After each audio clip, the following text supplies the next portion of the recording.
आप देख रहे हो आर्वम, मैं हूं अक्षता नंदगोपाल। अगर आपने पिछले एपिसोड देख लिया तो आपको पता है कि सोनल और मैं एक बेट में थे कि कर्नाटका सीएम कौन होगा। तो मैंने जीत ली। क्या मिलेगा मेरे को सोनल वो कुछ ही समय में बताएगी। लेकिन कर्नाटका में क्या हो रहा है, अवे फ्रॉम पॉलिटिक्स, हम थोड़ा मतलब एक रिकमेंडेशन आपको देंगे कि एक एक्सपीरियंस हाथी के साथ कैसे हो सकता है, वो हम बताएंगे आपको। और फिर केरला में क्या हो रहा है, केरला स्टोरी वापस कंट्रोवर्सी में है। एक कमेंट है कि एक साइड केरला है कलरीपाई टू बैक वाटर्स, दूसरे साइड के केरला ये ऐसे कन्वर्जन्स का और डेडली टेरर एंगल है, वो उसके बारे में हम बात करेंगे। और वैसे ही एक सिमिलर कंट्रोवर्सी तमिलनाडु में भी हो रहा है, एक फिल्म फरहाना बोलकर, वो क्या इश्यू है, क्या हुआ है, क्या क्लैरिफिकेशन है, वो सब हम बताएंगे आपको। और इंटरेस्टिंगली क्योंकि इस हफ्ते पूरा मतलब जिसमें भी स्कूल बच्चे हैं उनको रिजल्ट्स आ रहे हैं, आंध्रा गवर्नमेंट जो जगन सरकार है, एक बहुत यूनिक इनिशिएटिव या मतलब आप इलेक्शन स्ट्रैटेजी मान सकते हो कि जितने भी कॉन्स्टिट्यूएंसी में टॉपर्स है, जितने भी स्टेट के टॉपर्स है, उनको कैश प्राइज मिलेगा। तो क्या वो इंसेंटिव है परफॉर्मेंस के लिए या एक इलेक्शन प्रॉमिस है, उसके बारे में भी बात करेंगे। तो अक्षता, मैं बेट हार गई हूँ और अगले एपिसोड में मैं आपका रिवॉर्ड लेकर आऊंगी। अगर आपने आर्वम का पिछला एपिसोड देखा है तो आपको पता होगा कि मेरे और अक्षता के बीच में बेट लगी थी कि कर्नाटका का मुख्यमंत्री कौन होगा, और अक्षता का कहना बोल था रही कि थी सिद्धरामैया, सुनल बोल रही थी डीके शिवकुमार। वैसे तो अगर आप देखोगे पावर शेयरिंग डील के बारे में बात कर रहे हैं तो 50-50 मतलब मेरी विन है, 50 आपकी विन है। बट पहले 2 साल सिद्धरामैया है तो मैं आई विन। ठीक है, तो रिवॉर्ड में मैं अक्षता के लिए बैंगनपल्ली आम, बंगनपल्ली बस वो आम लेकर आऊंगी। वो यहाँ पे सफेदा बोलते हैं शायद। मैं आंध्रा भवन के बाहर से ही लेकर आऊंगी, यहाँ पर ऑथेंटिक वहीं से ही आया हुआ मिलता है। तो आपका और आप लोग इस बात का चेक रखेंगे कि मैं हाँ, ये तो मतलब ऑन कैमरा होगा एक्सचेंज भी नहीं, मेरे साथ मेरे पास आएगा बस। तो ठीक है, पॉलिटिक्स तो ओवर हो गई, उस पर तो नेता नगरी में भी बात होगी। हम एक बहुत इंटरेस्टिंग खबर आई है उस पर बात कर लेते हैं, वो रिकमेंडेशन भी हो जाएगा लोगों के लिए कि वहाँ पर एक एलिफेंट कैंप है जहाँ लोग जा सकते हैं और एलिफेंट्स के साथ दोस्ती कर सकते हैं। क्या ये एक एलिफेंट कैंप है सक्रेबैले बोलकर, जहाँ आप जा सकते हो वहाँ पे अवेयरनेस क्रिएट करने के लिए, क्योंकि साउथ इंडिया में बहुत ज़्यादा एलिफेंट्स है और हम इसके पहले भी डिस्कस किए हैं आरीकोम्बन के बारे में कि कितना ज़्यादा कॉन्फ्लिक्ट होता है वहाँ पे। तो इसकी वजह से क्योंकि आपके पास इतना नेगेटिव खबर होता है वाइल्ड एलिफेंट्स के बारे में, लोगों के बीच, हाँ, कि इतना कॉन्फ्लिक्ट हो रहा है, तो इसलिए यहाँ पे आपको एक चांस मिलेगा अगर आप कभी भी जाते हो एक हाथी को नहाने के लिए।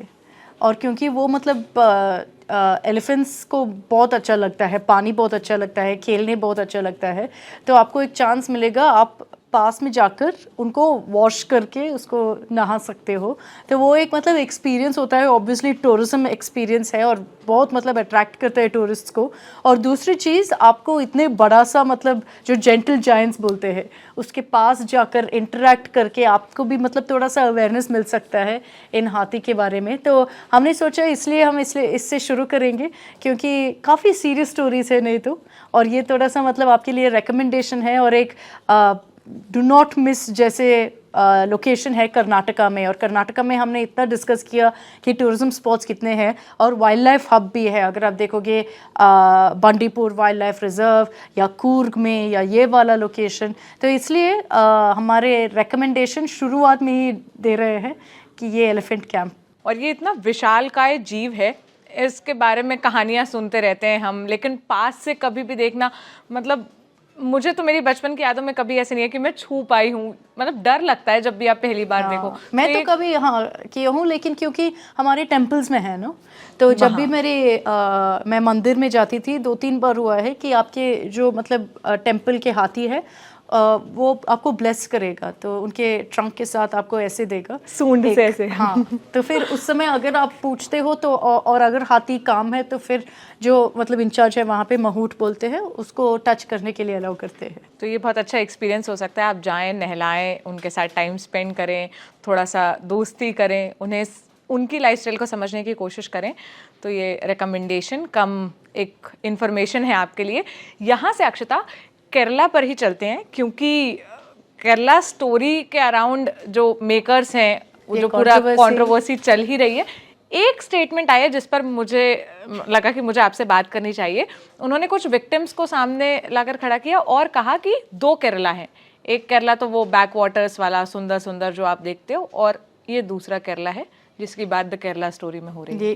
ये जो कंट्रोवर्सी है मेरे को कभी नहीं छोड़ता है केरला स्टोरी का, और जितना भी मैं ओपिनियंस दूंगी उतना ज़्यादा ट्रोल हो जाऊंगी, लेकिन फिर भी मैं दूंगी क्योंकि मेरे को लगता है कि देखो मैंने कभी बाय द वे नहीं बोला कि ये नहीं हुआ है। मेरे बस यही पॉइंट था कि मैं क्यों आपको बिलीव करूं जब आपके डेटा ही रॉन्ग था, और जब ऐसे कमेंट्स आता है कि 2 केरला है, एक केरला जो बैक वाटर्स है, कलरीपायटू ब्यूटीफुल, और दूसरा केरला है आपके नॉर्थ केरला जहाँ पे कासरगोड कोरिकोड वहाँ पे ये सब होता है।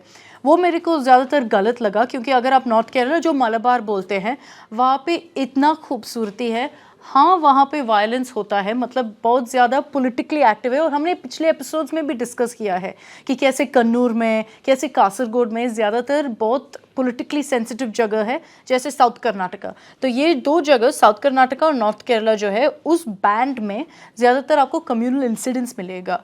और ऐसे जितना भी कन्वर्जन की बात कर रहे हैं और ये स्टोरीज़ जो आई थिंक 26-27 लड़कियों के सामने लेकर उनके स्टोरीज़ बताए, वो सब मैं हटा नहीं रही हूँ। वो तो हुआ है, मैं मानती हूँ और शायद हो भी रहा है, लेकिन ये बोलना कि ये आपकी केरला है वो मेरे को गलत लगता है, क्योंकि आप तो फिर डिस्काउंट कर रहे हो कि कितना कम्युनल हार्मनी होता है केरला में, या कितना पीस होता है केरला में।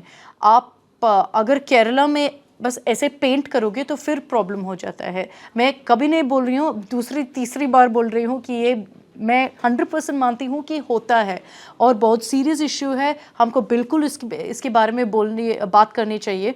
लेकिन क्या हम बात करनी चाहिए कि हाँ ये मतलब ऐसे ही केरला है, या क्या हम बात करनी चाहिए कि इस महिलाओं को ऐसे हो रहा है? तो वो मेरे थोड़ा सा प्रॉब्लम है। और जब आप पूरा केरला को मलाइन करते हो कि ऐसे केरला है और ऐसे भी केरला है, तो फिर मतलब थोड़ा सा इमेज का प्रॉब्लम है। और मैं ये भी अभी बोलूँगी कि जो ये मेकर्स है इसने ही 32,000 का नंबर दिया था, तो वहाँ से 3 पे अटक गए और अभी 26 शायद दिखा रहे हैं कि इतने ज़्यादा स्टोरीज़ है जो मतलब लड़कियों महिलाओं को कन्वर्ट करने के लिए कोशिश की या कन्वर्ट करके वापस आ गए।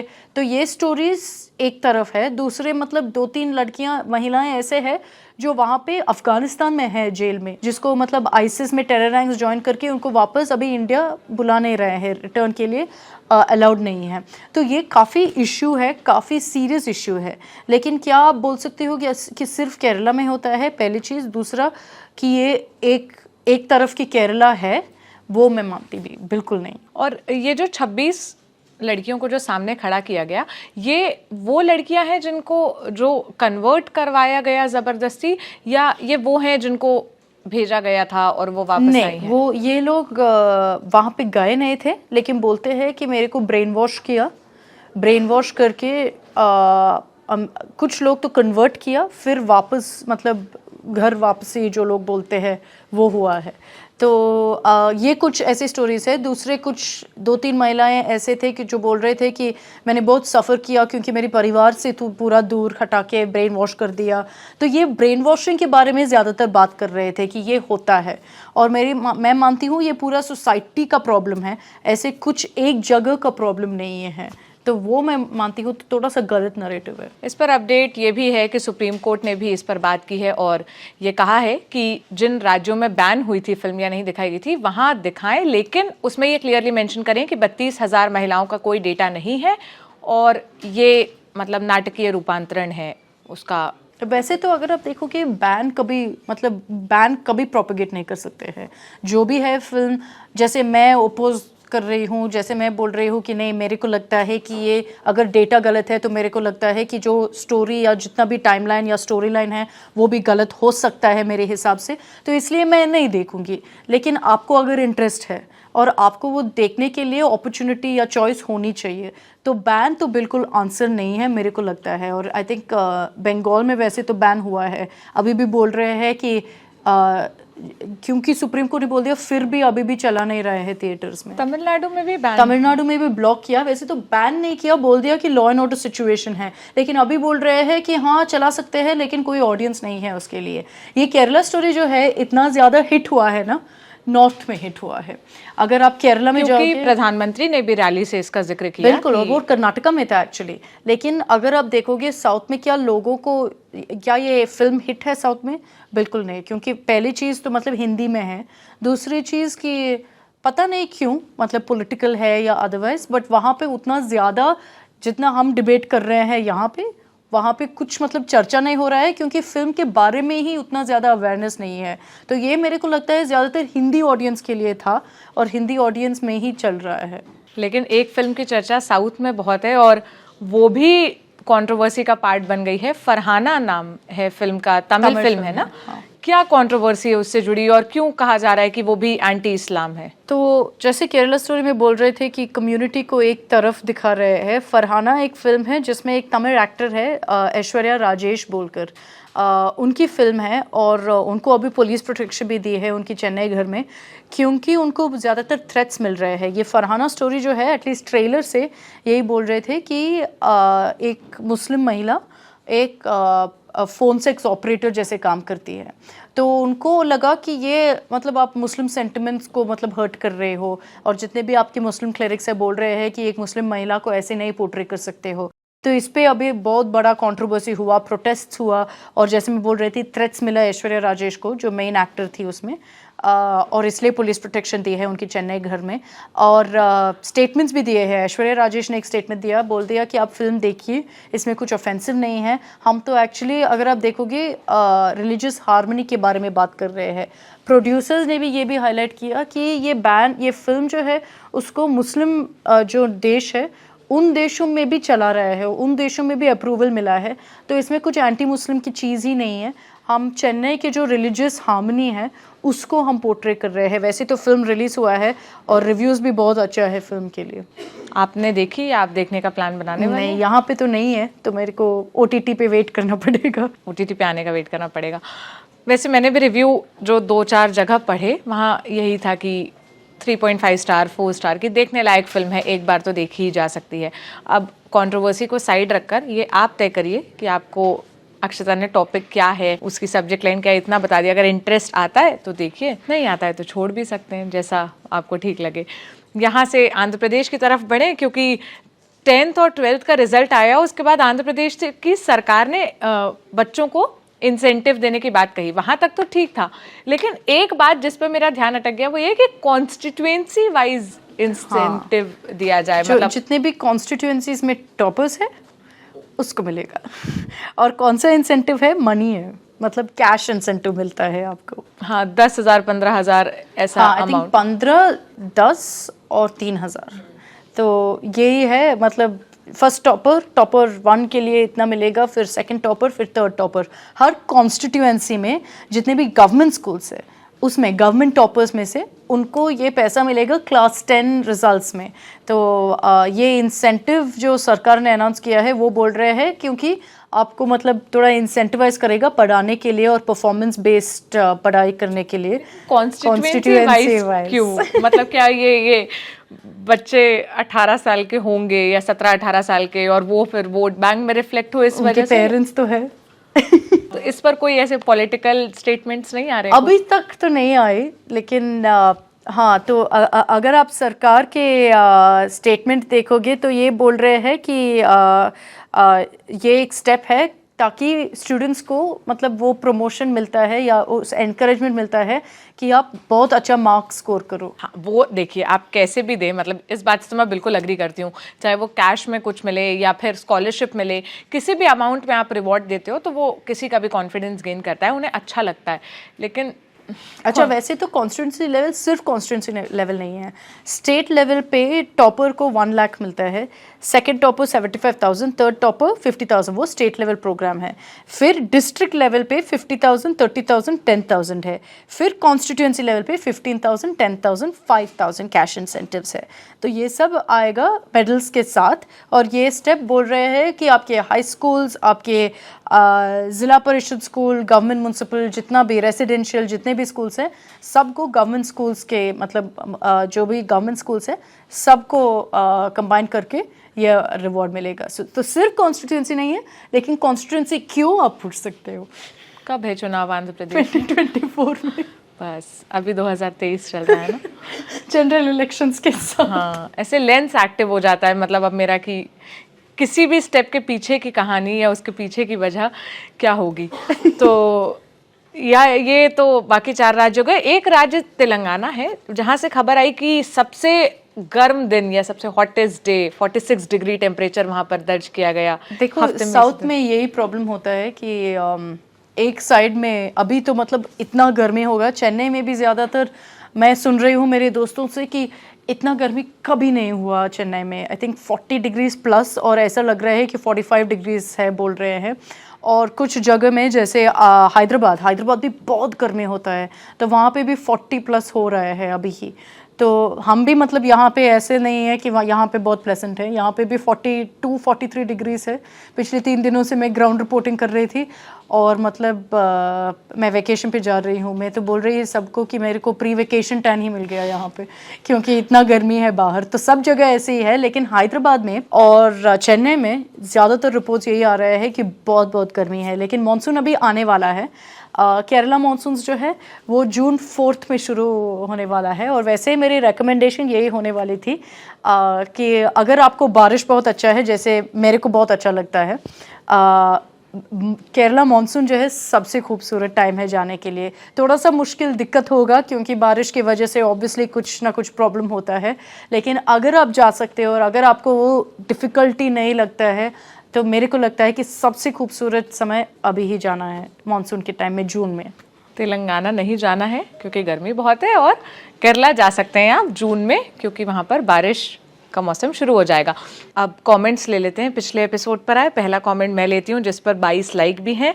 जय भारत का है कि wow really appreciate Lallantop's inclusiveness, having an anchor beyond Hindi belt is so acceptable. कितना इंक्लूसिव फील होता है ना। मतलब मुझे ये कमेंट पढ़ के मुझे भी बहुत खुशी हुई, क्योंकि जब मैं कर्नाटका में चुनाव कवर करने के लिए घूम रही थी और वो अगर मेरे मुंह से कोई एक शब्द भी सुन लें कन्नड़ा में तो वो बड़ा खुश होते थे। हाँ, कि ऑब्वियसली कि मतलब आपको लगता है कि वो इंक्लूसिविटी, और जो बाहर से आ रहे हैं कोशिश कर रहे हैं भाषा लर्न करने के लिए। लेकिन ये बहुत अच्छा लगा क्योंकि उसी एपिसोड में मैं बात कर रही थी हिंदी हेट के बारे में। तो थैंक यू सो मच। एक कमेंट मैं ले लूँगी जो मतलब सोनल आपके लिए है। Great that you have come back to the set for the episodes. I like these set episodes more than the on field ones. Wait, where you guys enjoy delicacies and unintentionally kind of tease us कि मेरे को नहीं मिल रहा है कि तुम सिर्फ खा रहे हो। ये तो देख के अक्षता को भी खैर बहुत बुरा, क्योंकि मैं भी देख रही थी और सोच रही थी अरे डोसा चाहिए वहाँ का। वैसे बाकी उस पर बाद में आएंगे। मैंने एक ट्वीट देखा और मैंने देखा कि इडियप्पम भी थे।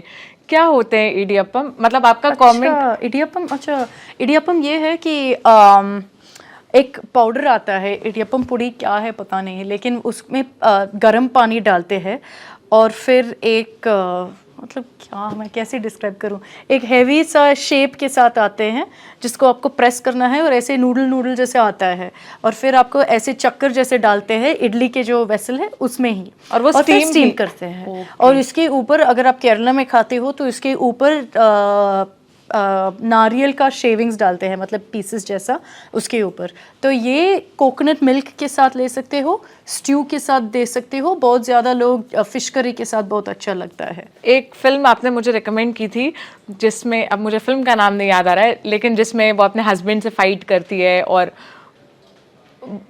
जीशा को याद होगी। Geisha, what was that film? जय जय जय। ओह हाँ, इसमें सिर्फ इडियप्पम खाता है ना। हाँ, ब्रेकफास्ट के लिए सिर्फ इडली खा सकता है। ब्रेकफास्ट नहीं, I think all meals only idiyappam. और बहुत मुश्किल है अगर आप देखोगे उस सीन में। हाँ, तो फिर वही मैं बोल रही थी कि प्रेस करके लगाना है, कैसे डिस्क्राइब करना पता नहीं, लेकिन उसमें तो सीन है जहाँ पे वो माँ हमेशा ऐसे ऐसे करके कर रही है, वही है। मैंने अक्षता का ट्वीट पढ़ा, इडियप्पम लिखा था, मुझे नई चीज दिखी, मैंने तुरंत गूगल किया। थोड़ा मुश्किल है बनाने के लिए तो इसलिए मैं नहीं बनाती हूँ, लेकिन हाँ बहुत अच्छा है। खुश हो गई थी आपको देखकर। हाँ, तो जब मुख्यमंत्री बन गए, तय हो गया कि कौन होगा, तो शिव कुमार और सिद्धरामैया दोनों साथ बैठ के नाश्ता कर रहे थे, उसमें अक्षता को इडियप्पम दिख गया। तो हम ये एपिसोड यहीं खत्म करते हैं। आपको 2 रिकमेंडेशन भी मिल गई, एक खाने की चीज़ के बारे में पता चला और एक जगह घूमने की। अगले एपिसोड हम फिर मिलेंगे किसी नए टॉपिक के साथ। और आपको ये एपिसोड कैसा लगा हमसे कमेंट में ज़रूर शेयर करिएगा।